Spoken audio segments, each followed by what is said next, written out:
Bem-vindos mais uma vez ao canal do Ponto de Vista da Segurança. Meu nome é Vinícius, sou engenheiro de saúde e segurança e hoje estamos aqui para falar do tema da APR. A APR é a análise preliminar de riscos. Ela é uma técnica poderosíssima e é muito simples de ser aplicada e também muito funcional. Então ela é amplamente aplicada em diversas empresas, em diversos contextos, né? Porque ela é aplicável a quase todo e qualquer contexto. Então a análise preliminar de riscos é uma técnica realmente muito famosa, muito comum, né? E é o tema de hoje aqui na nossa apresentação. Fazendo um breve comentário sobre a análise preliminar de riscos, né? Ao longo da gravação vocês vão entender o porquê que eu fiz essa analogia. A gente pode entender a análise preliminar de riscos, né, tal como um quebra-cabeças, né, onde a gente vai juntando as peças de acordo com o seu encaixe, né, tanto pelo formato quanto pela imagem. A gente pode formar um quebra-cabeças, né, um todo fazendo essa análise. Daí a palavra análise, que eu ainda vou explicar. Também a gente pode entender a análise preliminar de riscos como um dominó, onde a gente pode fazer uma sequência de eventos, né? A gente vai raciocinar uma sequência de eventos, tal como um efeito dominó, quando faz aquele desabamento em efeito dominó, aquela avalanche, onde há uma sequência exata, onde há a distância exata entre as peças para provocar esse efeito dominó. Beleza? Então aqui falando sobre um pouquinho mais sobre a análise preliminar de riscos, como o próprio nome diz, é uma análise. A gente pode entender a análise como selecionar um todo e dividir um todo em partes, né, para estudar minuciosamente cada uma dessas partes. Vamos supor a mão ela pode ser dividida em algumas partes, a palma da mão e os dedos. E a análise significa estudar cada uma dessas partes, cada um dos dedos, inclusive a palma da mão. Essa analogia aqui de análise, né? Ou então separar uma imagem toda em peças de quebra-cabeça e analisar significa estudar cada uma dessas peças que compõem o quebra-cabeça. Agora, quando a gente fala de uma etapa preliminar quer dizer algo antecipado, passa a ideia, o entendimento de antecedência. Ou no caso, né, essa análise é antecedente a alguma operação de risco. Então tá aí a palavra risco.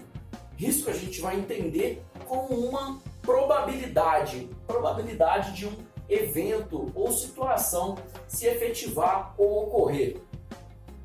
Quando a gente está falando de segurança, o risco, né, é um evento. Em geral, é um evento danoso ou um evento ou situação indesejável.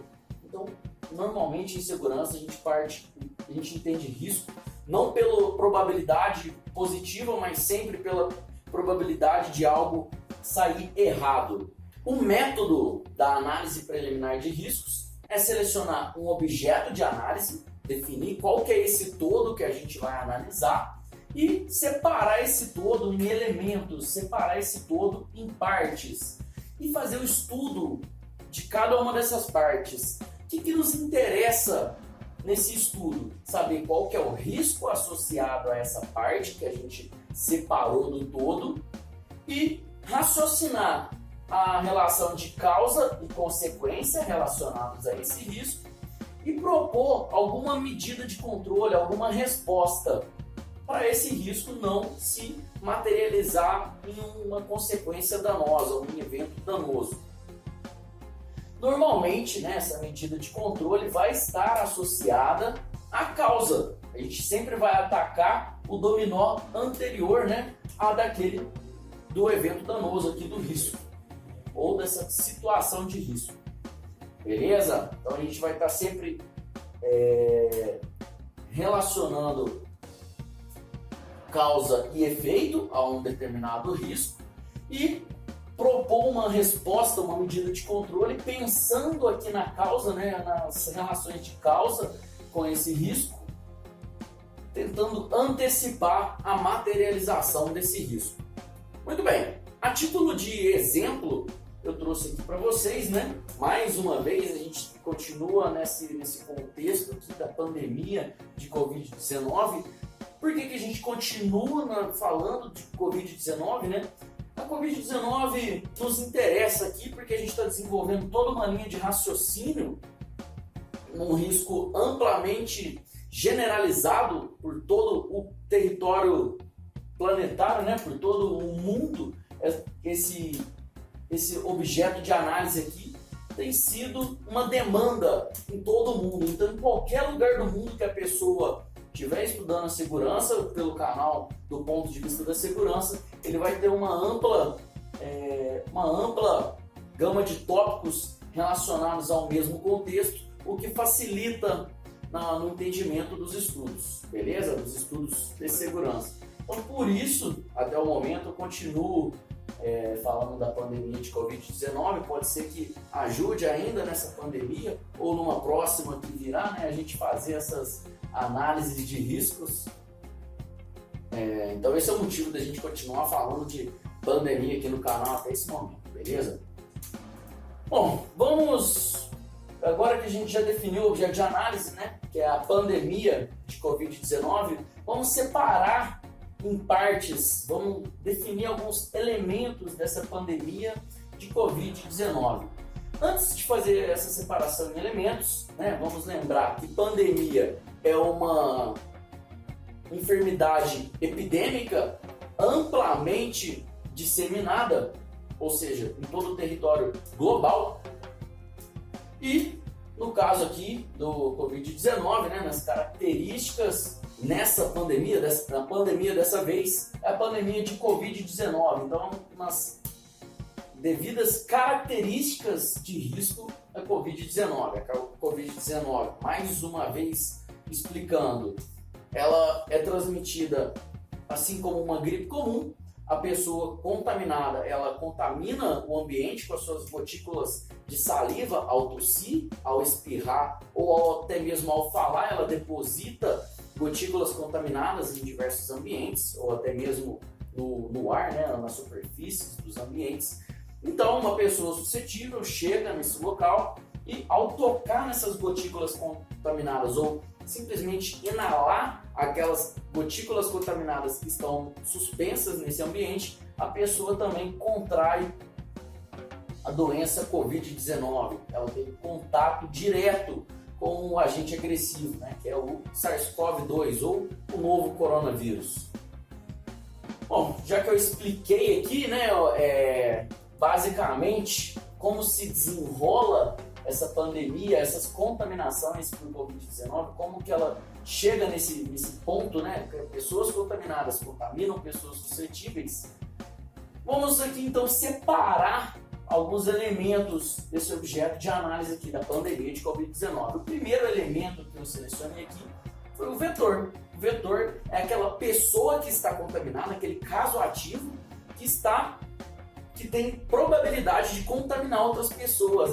Esse vetor é a pessoa que já está contaminada, que tem as gotículas contaminadas no seu organismo e que, ao tossir, espirrar e falar, contamina os ambientes e contamina as outras pessoas. Vetor, traduzindo ao pé da letra, é aquele organismo que transmite alguma doença, transmite algum parasita. No caso, transmite o coronavírus. O risco associado a esse elemento aqui do vetor é que o vetor ele pode provocar a multiplicação de vetores, ou seja, assim como um vírus que se multiplica no organismo, um vetor pode multiplicar outros vetores, pode propagar o vírus para outras pessoas, e também a multiplicação de pessoas sintomáticas, pessoas doentes, gripadas tecnicamente.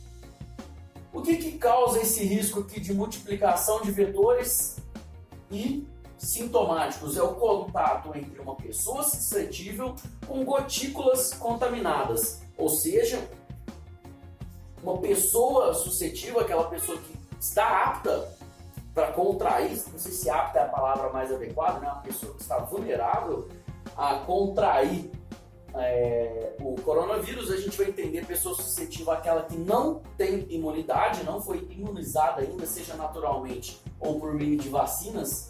A gente vai entender pessoa suscetível àquela que ainda não teve contato com o vírus. Então, quando ela entra em contato com as gotículas contaminadas, a tendência é que ela manifeste sintomas e também contamine outros ambientes. Então, a causa, né, que provoca essa multiplicação de vetores sintomáticos é esse contato dessa pessoa suscetível com as gotículas contaminadas. E a consequência disso é que quanto mais vetor contaminado, quanto maior o volume de vetores, maior a frequência de contaminações, né, mais pessoas vão se contaminar. E quanto mais pessoas se contaminar, mais pessoas vão adoecer. Enfim, é uma bola de neve. Então, a medida de controle, né, vamos relacionar aqui com a causa, o que a gente tem que fazer? Identificar e isolar pessoas contaminadas. O isolamento poderia ser isolar pessoas suscetíveis para evitar contato com gotículas contaminadas, mas como a massa de pessoas suscetíveis ainda é maior que a massa de pessoas contaminadas, massa de vetores, então é mais fácil a gente isolar, identificar e isolar pessoas contaminadas. Como que seria feito, né? Aí, essa é a grande... o ponto fraco, digamos assim, né, da APR, que, em geral, essas medidas de controle não são muito definidas. Normalmente estão descritas na forma de uma estratégia, né, para lidar com o risco.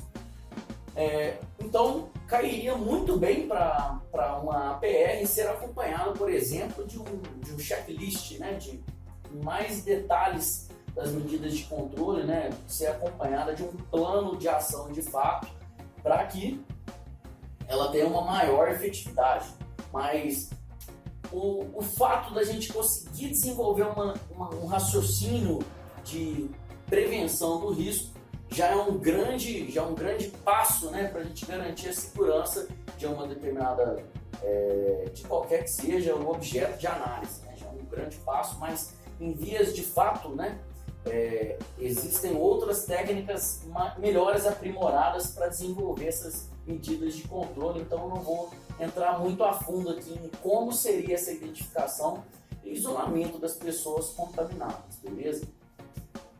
Num outro momento a gente pode falar melhor dessa estratégia, dessa medida de controle. Muito bem, na verdade eu já gravei um vídeo falando exatamente sobre essa medida de controle aqui, né, de identificação, isolamento de pessoas contaminadas. Acesse aqui, tá aqui o link aqui na descrição, aqui é o controle, que chama plano de controle de vetores, que aí eu desenvolvi já tem algum tempo, que está melhor especificada essa medida de controle aqui. Muito bem, o segundo elemento que eu selecionei aqui no nosso exemplo, fazendo a análise da pandemia de Covid-19, são os grupos de risco. O risco associado aos grupos de risco, como o próprio nome já diz, né, é porque estatisticamente eles têm uma maior probabilidade de complicações, de agravamentos, sequelas e até mesmo o óbito. São estatisticamente as pessoas do grupo de risco que sofrem a maior parte dos danos, né? Elas que vão, em geral, sofrer os agravamentos. Existem as exceções, mas estatisticamente uma ampla maioria de pessoas possuem as mesmas características, que são, no caso aqui da pandemia de Covid-19, a idade avançada e a presença de doenças pré-existentes. O que causa a contaminação? O que causa as complicações, agravamentos, sequelas e óbitos dessas pessoas dos grupos de risco? É a contaminação de pessoas vulneráveis estatisticamente, né? Então, as pessoas vulneráveis estatisticamente, mais uma vez falando, são as pessoas em idade avançada e as pessoas com comorbidades. Então, essa contaminação que gera a maior parte das complicações, dos agravamentos. Se não houvessem complicações, agravamentos, sequelas e óbitos acontecendo, na maioria das vezes nas pessoas do grupo de risco, provavelmente essa doença, o coronavírus, passaria totalmente despercebido, porque as pessoas teriam a percepção de uma gripe comum, assim como as pessoas têm gripes ao longo da vida aí de 4 a 5 vezes por ano, em média. Se bem que esse ano acho que eu tive uma gripe ou 2 no máximo, né? Tomara que nenhuma delas tenha sido coronavírus, e se foi também, correu tudo muito bem, obrigado. Então, enfim, se não fossem por essas complicações, o coronavírus não representaria um risco de fato, porque as consequências não teriam danos muito efetivos, danos significativos. Então, no caso do coronavírus, né, a consequência de pessoas vulneráveis se contaminar, né, e ter esses agravamentos aqui, é que a consequência é que há uma maior proporção de danos quando pessoas vulneráveis são contaminadas. Então, a medida de controle está exatamente em reduzir a exposição das pessoas mais vulneráveis, identificar qual que é aquela massa de pessoas vulneráveis. Estatisticamente, o número de pessoas vulneráveis contaminadas gira em torno de 25%. 25% das pessoas contaminadas são pessoas pessoas acima de 60 anos e ou com comorbidades. Essa proporção é de 25%, mas quando a gente fala do número de óbitos, essa proporção é de mais de 85%. Mais de 85% das pessoas que vieram a óbito ou tinham acima de 60 anos ou já possuíam alguma comorbidade. Então, o certo seria fazer a identificação dessas pessoas mais vulneráveis, as pessoas do grupo de risco, e propor meios de reduzir a exposição dessas pessoas. Também tem o vídeo no canal, acessa aqui o link aqui para você ver, né, quais são essas medidas de controle aqui visando reduzir a exposição das pessoas vulneráveis. E por último, mas não menos importante, vem a questão do ambiente, né? É o meio pelo qual o vírus se propaga em geral. Os vetores contaminam esses ambientes e as pessoas vulneráveis entram em contato com essas gotículas contaminadas que os vetores propagaram no ambiente. Então, né, o ambiente ele favorece ou dificulta as contaminações, dependendo se o ambiente estiver adequado ou não ao risco. Então, a causa, né, pela qual existe esse fator de risco aqui, né, é porque os vetores podem espalhar gotículas contaminadas pelos ambientes onde esses vetores permanecem. Um ambiente onde não permanece vetor, dificilmente haverá contaminação. Bom, então a consequência disso, né, é que o ambiente determina a qualidade do ambiente com relação ao risco de contaminação, determina o grau de exposição das pessoas suscetíveis. E a medida de controle, né, seria implementar medidas que reduzam a possibilidade de contaminação por contato com o ambiente, né? Um ambiente onde não permaneçam pessoas contaminadas, onde os vetores não têm acesso, já seria um local adequadamente seguro, né? Teoricamente. Mas algumas medidas podem ser feitas, né? Caso os vetores tenham algum tipo de acesso ao ambiente. Algumas medidas podem ser feitas, como favorecer a ventilação, fazer limpezas constantes das superfícies e objetos desse ambiente, sinalizar o distanciamento entre as pessoas. O uso obrigatório de máscaras nos ambientes também podem favorecer, aliás, podem dificultar as contaminações. Então, são algumas medidas importantes, né, que vão determinar o grau de exposição nesse ambiente. Bom, pessoal, essa daqui foi a PR, né? Conforme eu disse, existem algumas medidas, algumas técnicas complementares à PR. Provavelmente vai ser o próximo vídeo aí falando do checklist, né? Onde a gente vai listar essas medidas de controle aqui propostas aqui na PR. Então, provavelmente vai ser a próxima técnica a ser apresentada aí, o checklist, para dar continuação no vídeo aqui da APR. Bom, pessoal, espero que vocês tenham gostado, espero que vocês tenham entendido aqui a aplicação da análise preliminar de riscos, esse objeto de análise aqui na pandemia de Covid-19. É um simples objeto de análise a título de exemplo, né? Claro que não é muito fácil aplicar nesse objeto de análise, existem alguns objetos mais fáceis, mas devido ao contexto que vivemos, né, ainda persiste a pandemia nesse momento, então precisam ser feitos ainda mais estudos para determinar quais são os fatores que mais influenciam na propagação do vírus. Mas a título de exemplo, né, trouxe aqui a APR para vocês, espero que vocês tenham gostado, espero que vocês tenham entendido. Se gostou, deixa o like, se inscreva no canal, comenta, compartilha, e é isso aí. Valeu, pessoal, muito obrigado!